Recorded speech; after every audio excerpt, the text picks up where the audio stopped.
Messieurs, dames, bien le bonjour, bien le bonsoir et je vous donne rendez-vous aujourd'hui pour une nouvelle vidéo et une review de film. Le premier long métrage de la série Spy Family avec Spy Family Code White, sorti le 24 décembre dernier au Japon et chez nous le 17 avril. Ça fait donc quelques jours que le film est sorti, j'ai eu l'occasion de le voir que ce samedi, donc cette vidéo sortira lundi matin, ça fera donc 2-3 jours depuis ma sortie. Mais je ressors tout juste du cinéma, c'est encore tout frais, histoire que je me rappelle un peu de tous les événements scénaristiques. Je vous avoue que comme d'habitude, les reviews de ce genre sont un peu désordonnées en termes de contenu et de ce que je vais parler. Parfois je pars sur un truc, puis je pars sur un autre truc. Je vais essayer de rester le plus clair possible. Ce film Spy Family, petite carte qui a été offerte lors des séances, très sympathique, que j'ai été voir dans le cinéma de tout près de chez moi. Et donc un film non canon, donc c'est un film qui n'est pas du tout dans la continuité du manga, ni de la saison 2, et je sens déjà tous les regards braqués sur ce film en mode ça sert à rien d'aller le voir s'il n'est pas canon. Très souvent les films dans ce genre ça fait pas avancer l'histoire.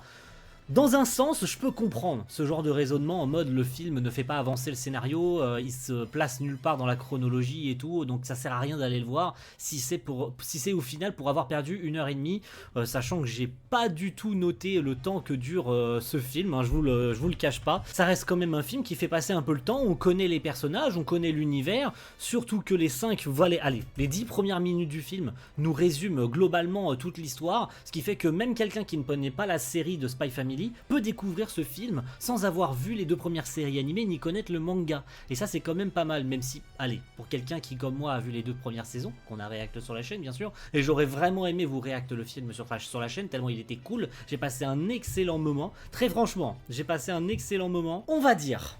Pour parler scénario, après on parlera du scénario en lui-même, mais je vais vraiment déconstruire le film. On a, sans exagérer, 50 minutes, voire peut-être 1 heure de slice of life, et le reste c'est de l'action.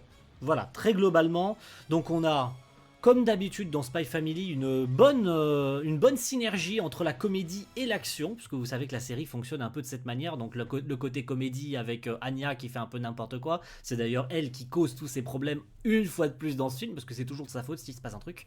Mais ce qui fait que ce film n'est pas canon, c'est parce que en fait Lloyd et Yor interviennent dans des trucs déjà qu'ils auraient pas dû, et puis surtout ils agissent à visage découvert. Ça n'a strictement aucun sens qu'ils aient agi à visage découvert, sachant que tout le monde a vu son visage, donc tout le monde peut le dénoncer. Donc voilà, on va dire que là pour le coup Twilight il s'est un peu planté, mais c'est pas grave, c'est pas canon, donc on s'en fout, ça n'a strictement aucune incidence. Tous ces événements ne se sont jamais passés dans le manga, donc on s'en branle.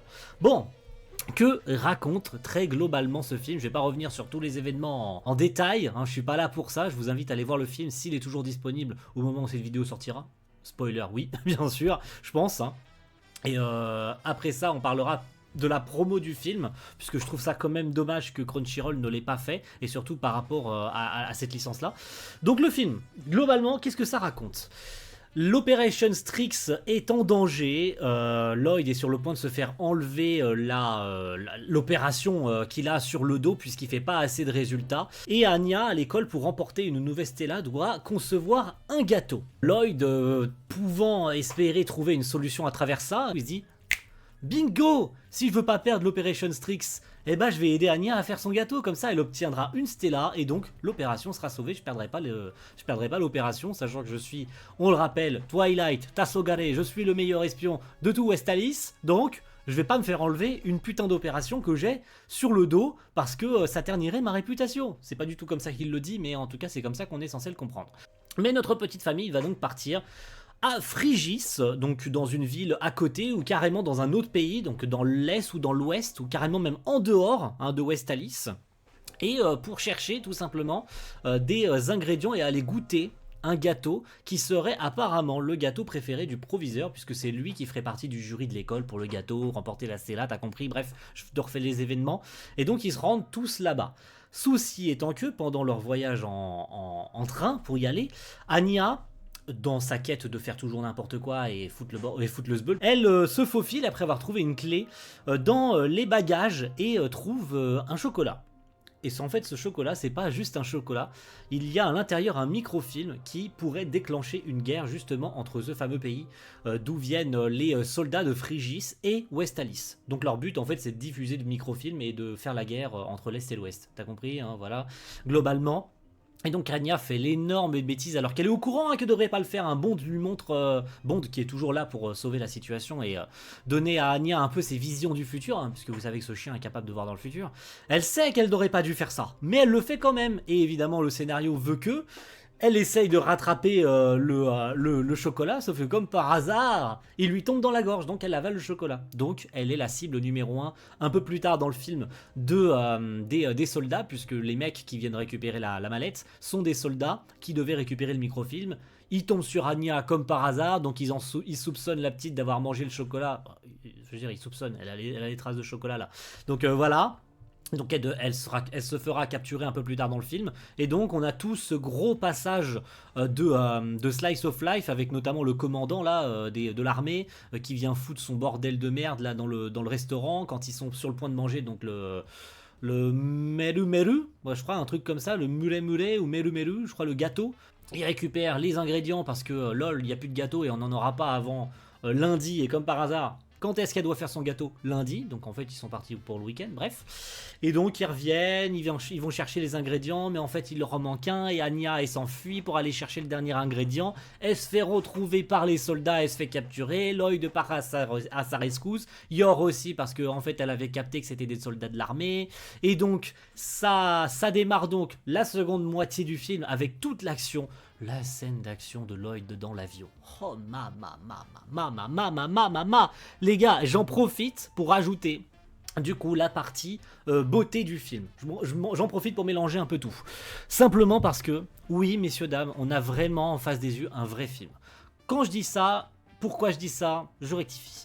Très souvent, les films d'animation de ce genre, quand il s'agit globalement d'une licence comme ça, ne mettent pas forcément le paquet niveau visuel. C'est-à-dire qu'il y a vraiment très peu de différence niveau DA, niveau beauté, niveau séquence d'action et tout. Surtout quand on a des séries animées qui font vraiment le top du top. On pense à Ufotable par exemple, où on a vu, moi personnellement, j'ai vu très peu de différence entre par exemple la saison 2 et le film Mugen Train. Je suis désolé, hein, il y a littéralement aucune différence. C'est pas plus beau dans la série télé que dans le film. Et ben là pour le coup, très sincèrement, ils ont vraiment fait un effort. Ça se voit que c'est un film. Ne mentez pas, allez pas dire oui mais en fait non pas vraiment, t'exagères. Non, je suis désolé, dès la seconde numéro 1 dans le film, quand il démarre, où on voit un plan très large d'un bâtiment et tout, on voit tout de suite que c'est un film. Déjà parce qu'il y a beaucoup de character acting, ça bouge beaucoup. Puis, visuellement, je suis désolé, c'est ultra soigné. Et puis je reviens sur ça, sur la scène d'action de l'avion, les gars, c'est magistral. Déjà des scènes d'action d'avion comme ça, c'est très peu le cas aujourd'hui, parce qu'on ne fait plus d'avion en 2D. Donc on fait forcément tout ce qui est véhicule en 3D et tout, mais l'avion contre l'aéronef qui lui tire dessus, c'est une masterclass les gars. Et plus tard encore, lorsque Yor affrontera dans l'aéronef un mec robot, donc un robot, un cyborg ou un androïde entièrement robotique, avec l'aéronef en feu. Les gars, oh my god. Et pour finir, sans oublier la séquence finale de Lloyd qui affronte le général de l'armée dans une DA tout à fait éclatante, car on a une dominante de rouge et de vert, hein, le rouge pour le caporal ou le colonel, et donc le vert qui symbolise Lloyd, bien sûr, hein, très souvent avec son costard vert, et c'est merveilleux, c'est excellent ce choix qui a été fait, franchement, et ça bouge dans tous les sens, et il y a une parfaite cohésion entre 2D et 3D, puisque l'aéronef étant fait en 3D, l'intérieur aussi est fait en 3D. Donc quand Yor se bat contre le mec qui lui tire dessus à l'infini avec ses munitions, avec sa mitraillette, son minigun, dans le bras droit ou dans le bras gauche, qui lui tire à l'infini et saute sur les murs et tout. Il y a une telle maîtrise de la 3D et de la 2D dans les plans, dans la caméra en fait, hein, parce que ça bouge de partout, c'est frénétique, c'est très frénétique. J'ai vraiment eu en face des yeux l'une des meilleures scènes d'action de toute la série animée. On sait que Spy Family c'est pas que de la scène d'action, mais là franchement ils ont fait très fort. Je le dis, ils ont fait très fort. Mais c'est quand même dommage. Et c'est pour ça que c'est dommage. C'est justement parce que ça n'aura aucune incidence. Tout ça n'est jamais arrivé et tout ça n'aura jamais eu le moindre, le moindre impact sur l'Est, l'Ouest et sur Westalis. Et puis on voit même pas Anya faire son gâteau puisque évidemment on finit sur une petite touche humoristique. Où en fait, comme par hasard, le jour où elle est censée faire son gâteau, et bah boum, en fait, t'as la cuisine de l'école qui prend feu. Oh, mais qu'est-ce que c'est dommage. Donc Anya ne peut plus faire son gâteau, et donc elle doit changer d'idée. Et, spoiler de fin, ils partent tous dans un voyage pour trouver un autre gâteau, puisque lol, c'est plus le même gâteau, puisque ça sera plus le principal de l'école, mais le vice-principal, et ils aiment pas le même gâteau. Donc le Melu ou le Nelu, on s'en fout, maintenant on va aller chercher un autre gâteau. Donc on finit sur une touche très mignonne, la famille est de nouveau recomposée, et ils ont tous apporté leur petite pierre à l'édifice. Il y a certaines scènes dont on se serait bien passé quand même dans le film, hein. Je citerai qu'une seule scène. Je pense que tous ceux qui ont vu le film doivent précisément savoir de quelle scène je parle. Je parle de la scène du dieu du caca. On se serait bien passé de cette scène, hein, très franchement. Les gars, je suis désolé. On se serait bien passé de la scène du dieu du caca, hein, très franchement. Anya se retient d'aller à la selle, simplement parce que ils savent qu'elle a mangé le microfilm. Donc le chocolat, ils font dans l'intestin, enfin t'as compris. Donc ils veulent la faire chier, littéralement, au sens propre du terme, pour récupérer le microfilm dans sa merde. Bref, c'est déjà assez gênant de le dire de cette façon, je vais pas aller plus loin. Et donc, le film se cantonne au fait que Anya se retient très fort et à un moment donné, elle a carrément une vision de l'espace, genre elle a perdu connaissance, et t'as un vieux barbu qui lui arrive en mode je suis le dieu du caca, et ça part dans une séquence démentielle en termes de couleurs, et c'était propre, hein, c'était très beau, mais qu'est-ce que c'était cringe. Oh bon sang, on se serait bien passé de ce genre de scène. Je sais pas qui a eu cette idée de merde de mettre cette scène, mais je veux dire, tu retirais cette scène, le film était une masterclass. J'ai pas honte de le dire. Tu retirais cette scène, c'était parfait.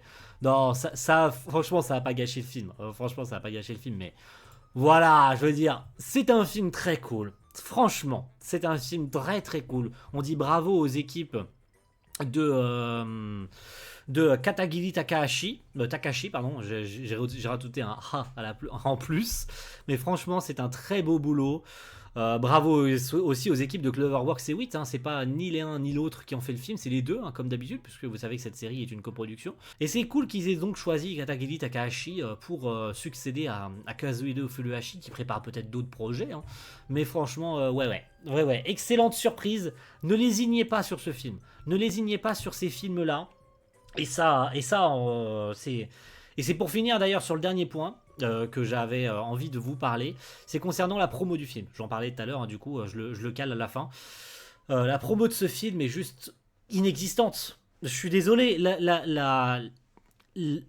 Crunchyroll sait pas vendre ses films. En fait, j'ai l'impression qu'ils vendent que les films qui les intéressent. Genre, si c'est pas du Demon Slayer ou du One Piece et tout, ils s'en battent les couilles de la promo du film. Et ça, c'est dommage, putain.